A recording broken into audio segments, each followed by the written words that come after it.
Hi, I'm Grace. I know what you're thinking. Greenhouses? Really? But hear me out. My greenhouse wasn't just some hobby. It was my business, my passion, and honestly, my therapy. I grew specialty orchids and rare tropical plants that I sold to collectors and botanical gardens. Some of those plants took me 5 years to cultivate. 5 years. Grace, you're obsessing again, my fiancé Michael said, watching me check the temperature controls for the third time that morning. I'm not obsessing. I'm being thorough. Mrs. Henderson is picking up her ghost orchid tomorrow, and it needs to be perfect. Everything's perfect. Now, can we please focus on our wedding? It's in 3 days. I laughed and kissed him. I know, I promise. After we say I do, the greenhouse can run itself for 2 weeks while we're in Costa Rica. My stepbrother Derek showed up that afternoon while I was propagating some new seedlings. He'd been living with us for 6 months after losing his job. Again. Mom had begged me to let him stay in my guest house. Hey, Grace. He bounded in with that fake enthusiasm he always used when he wanted something. So, big day coming up, huh? Yeah, Derek. The wedding. You remember? You're actually invited. Right. Listen, I was wondering if maybe I could bring a +1. Her name's Amber and… Derek, I sent out the final head count 2 weeks ago. We can't just add people. His smile faded. Seriously? It's one person. It's not about one person. It's about the fact that you asked me 3 days before my wedding. The answer is no. He stood there for a long moment, his jaw working. You know what, Grace? You've always been like this. Always so rigid, so controlling. Mom spoiled you rotten. Mom didn't spoil me. I worked for everything I have. And speaking of which, when are you planning to start looking for a job again? I've been looking. Derek, I see you playing video games until 3 a.m. every night. My guest house isn't a permanent vacation spot. His face turned red. Whatever. Enjoy your perfect little wedding, Grace. I hope everything goes exactly how you planned. The way he said it made my skin crawl, but I shook it off. Derek was always dramatic. The morning of my wedding, my best friend and maid of honor, Jessica, helped me into my dress. You look absolutely stunning, she said, adjusting my veil. Michael's going to cry. I hope so. I paid good money for this dress. We both laughed. My phone buzzed. It was my greenhouse assistant, Tyler. Grace, I just wanted to confirm. I'm all set to monitor everything while you're gone. Mrs. Henderson's orchid is ready for pickup Monday. Tyler, you're a lifesaver. Thank you so much. No problem. Congratulations, by the way. Go get married. The ceremony was perfect. Michael did cry. I cried. Even my tough-as-nails father cried. As we said our vows, I felt like the luckiest person alive. But right as we were about to kiss, I saw Tyler running toward the venue, his face pale. Not now, Jessica whispered. Whatever it is, it can wait. But Tyler's expression made my stomach drop. After we kissed and walked back down the aisle, he caught up to me. Grace, I'm so sorry to interrupt, but… Tyler, what's wrong? Is it the orchids? His voice cracked. It's the entire greenhouse. It's gone. What do you mean, gone? Someone drove a bulldozer through it. The whole structure collapsed. Grace, everything inside is destroyed. I felt Michael's hand grip mine. Tyler, that's impossible. Who would… There's video footage. It was Derek. I stood in front of what used to be my greenhouse, still in my wedding dress. The glass panels were shattered into millions of pieces. The metal framework was twisted and crushed. Soil, plants, and broken pottery were scattered everywhere like a bomb had gone off. 5 years, I whispered. Some of these plants were 5 years old. Michael wrapped his arm around me. Grace, we'll rebuild. The ghost orchid. Mrs. Henderson's orchid. That plant was worth $12,000, Michael. $12,000 that I already spent on our honeymoon. Tyler approached with his tablet. I've got the security footage. Want to see it? I nodded, unable to speak. The video showed Derek, clearly intoxicated, climbing into a rented bulldozer at 2 p.m., right when I was saying my vows. He was laughing, actually laughing, as he drove it straight through the greenhouse walls. The footage showed him making multiple passes, deliberately targeting specific sections where my most valuable plants were kept. He knew, I said. He knew exactly where everything was. Jessica appeared beside me. Grace, I called the police. They're on their way. My mom arrived 20 minutes later, Derek trailing behind her. His face was scratched, probably from broken glass, but he didn't look remotely sorry. Grace, honey, I'm sure this is all a misunderstanding, Mom said. A misunderstanding? Mom, look at this. Look at what he did. Derek shrugged. It was an accident. I was just moving the bulldozer for a construction job and I lost control. You're lying. Tyler held up his tablet. I have video of you laughing while you destroyed everything. Oh, please, that video doesn't prove anything. Michael stepped forward. Derek, you need to leave. Now. Or what? You'll call the cops? Go ahead. I'm family. Grace won't press charges against family. Mom touched my arm. Grace, please. Derek made a mistake, but he's still your stepbrother. Can't we work this out? I stared at her, incredulous. Work this out? Mom, he destroyed my business, my livelihood, on my wedding day. I raised you better than to hold grudges, Mom said. Family forgives family. Did you put him up to this? I asked her. Grace, how could you even suggest? Because you've always defended him. No matter what he does, you make excuses. A police car pulled up, and 2 officers stepped out. The older one, Officer Martinez, surveyed the damage and whistled. Ma'am, can you walk us through what happened? I explained everything while Tyler showed them the security footage. Derek stood there with his arms crossed, that smirk never leaving his face. The footage is pretty clear, Officer Martinez said. Son, we're going to need you to come down to the station. This is ridiculous, Derek said. Grace, tell them it was an accident. It wasn't an accident, I said firmly, and I'm pressing charges. Mom gasped. Grace, no! Yes, Mom. He destroyed over $50,000 worth of plants and equipment. This isn't just going away. Derek's smirk finally disappeared. You're really going to do this? Over some stupid plants? They weren't stupid plants. They were my life's work. Officer Martinez put a hand on Derek's shoulder. Let's go, son. As they led Derek away, he turned back. You're going to regret this, Grace. Family is supposed to stick together. After they left, Jessica hugged me tight. What do you need? What can I do? I need to call Mrs. Henderson. I need to tell her that her $12,000 orchid is dead. I need to call every customer I have and tell them their orders are gone. I need... My voice broke. Michael took my hand. First, we need to document everything. Then we call our insurance company. Then we call a lawyer. And then? I asked. Then we make sure Derek pays for every single thing he destroyed. The insurance adjuster arrived the next day. His name was Robert Chen, and his expression grew grimmer with every photo he took. Mrs. Grace, I have to be honest with you. This is going to be complicated. Your policy covers accidents and natural disasters, but this was deliberate destruction. So I'm not covered? You are, but we'll need to pursue reimbursement from the perpetrator. Your stepbrother, correct? Yes. Robert shook his head. Does he have assets? Insurance?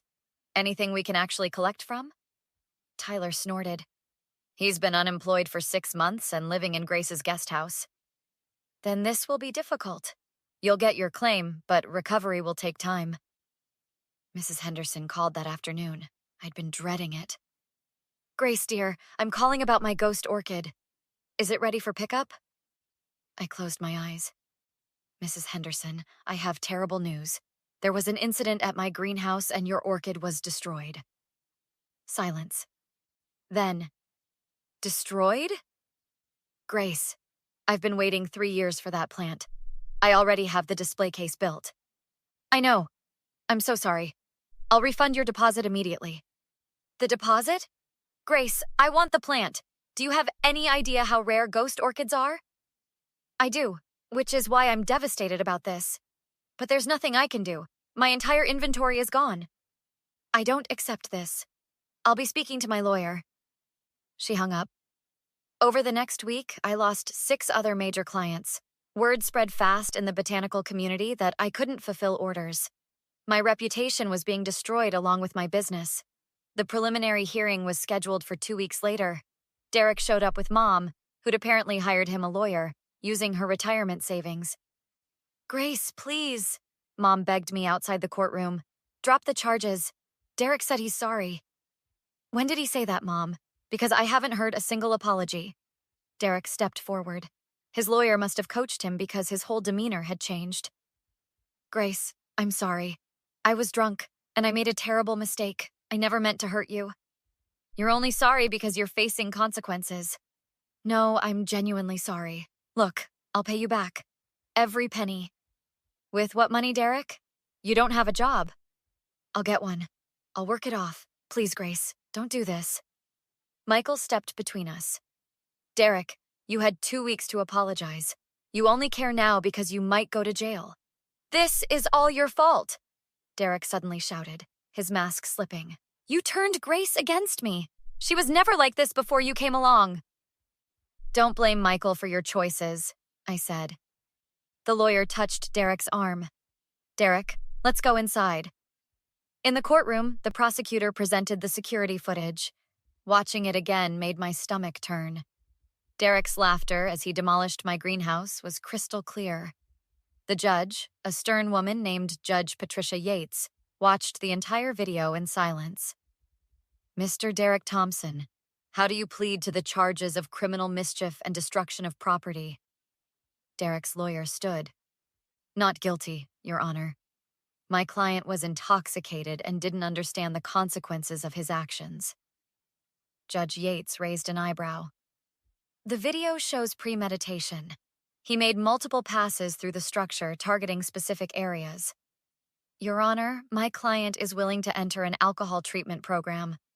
Your client destroyed over $50,000 in property while the victim was at her wedding." This wasn't a cry for help. This was deliberate malice. I felt vindicated for the first time in 2 weeks. "Your Honor," the prosecutor added, "we'd also like to note that the defendant has made threatening statements to the victim since his arrest." Judge Yates looked at Derek sharply. "What kind of threats?" "Text messages saying he'll make her pay and she'll regret this." "We have copies." Derek jumped to his feet. "Those weren't threats. I was just upset." "Sit down, Mr. Thompson," Judge Yates ordered. "Given the severity of the crime, the financial damage, and the threatening behavior, I'm setting bail at $50,000.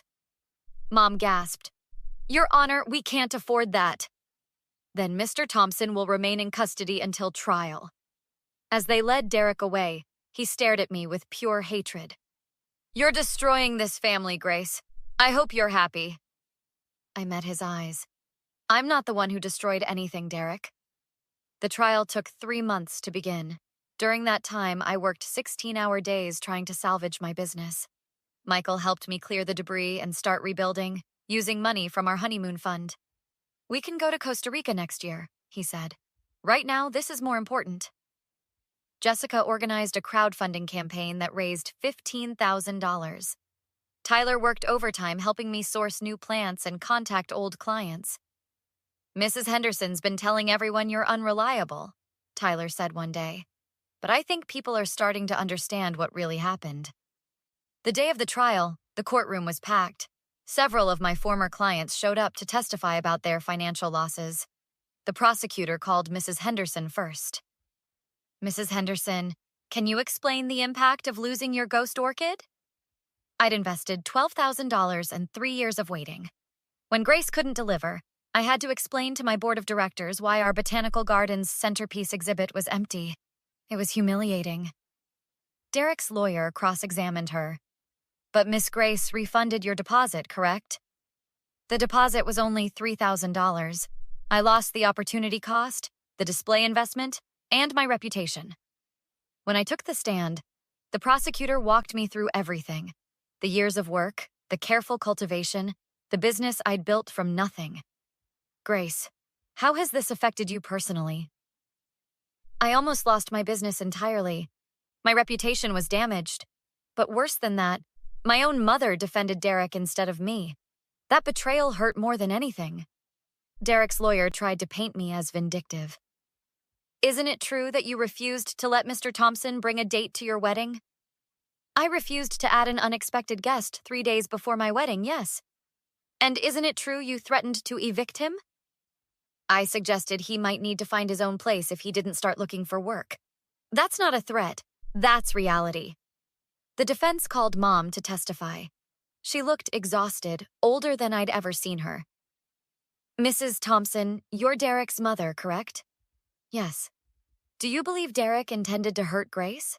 Mom hesitated. Derek has problems. He drinks too much, and he makes poor choices. But he's not malicious. Not malicious? I couldn't help myself. The judge warned me to stay silent, but I was furious. The jury deliberated for 6 hours. When they returned, Derek wouldn't look at me. On the count of criminal mischief in the first degree, we find the defendant guilty. On the count of destruction of property, guilty. On the count of making terroristic threats, guilty. Mom started crying. Derek's face went pale. Judge Yates addressed Derek directly. Mr. Thompson, your actions were calculated, cruel, and designed to cause maximum harm on what should have been one of the happiest days of your stepsister's life. I'm sentencing you to 3 years in prison and full restitution of $63,000. The cost of the greenhouse, plants, equipment, and lost business revenue. Your Honor, please, Derek's lawyer protested. My client can't pay that. Then he'll be paying it for a very long time. Additionally, I'm issuing a permanent restraining order. Mr. Thompson is not to contact Grace or her husband in any way. As they led Derek away, he tried one last time. Grace, please. I'm your brother. Tell them you forgive me. Tell them you don't want this. I stood up. Everyone in the courtroom watched me. Derek, you're not my brother. A brother doesn't destroy your life's work because you hurt his feelings. A brother doesn't laugh while demolishing everything you love. You're a vindictive, selfish person who's never faced consequences for anything. And I hope prison teaches you what Mom never could, that actions have consequences. He screamed obscenities as they dragged him out. Mom ran after him, not even looking at me. Outside the courthouse, Jessica hugged me. How do you feel? Honestly, exhausted, but relieved. Michael kissed my forehead. It's over. We can move forward now. Not quite over, I said. I still have to rebuild everything. Tyler grinned. Actually, I have news. 3 of your old clients called. They want to place orders. They said they admire how you fought back. I started laughing and then crying. Really? Really? Your reputation isn't ruined, Grace. If anything, you're a survivor story now. 6 months later, my new greenhouse stood where the old one had been. It was smaller but more efficient.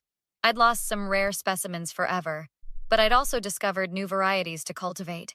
Mrs. Henderson surprised me with a visit. Grace, I owe you an apology. I was unfair to you. What your stepbrother did was unconscionable, and I made it worse by blaming you. Thank you for saying that. I'd like to place a new order. Another ghost orchid, if you're willing. I smiled. It'll take 3 years. I can wait. This time, I know it's worth it. Mom never apologized. She sent one email saying I'd torn the family apart, and I blocked her.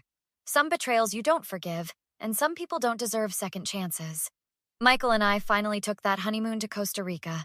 As we explored rainforests full of wild orchids, he asked, Any regrets? None. I fought for what was mine, and I won. Derek's serving his time, my business is recovering, and we're here. This is exactly where I should be. What if your mom reaches out again? Then I'll remind her that she chose Derek over me, and I've chosen to move forward without her. We found a wild ghost orchid growing high in a tree canopy. It was beautiful, untouchable, and exactly where it belonged, just like me. So, would you have forgiven Derek? Could you rebuild after someone destroyed your dreams? Let me know in the comments below. And don't forget to like and subscribe for more true stories of betrayal and justice.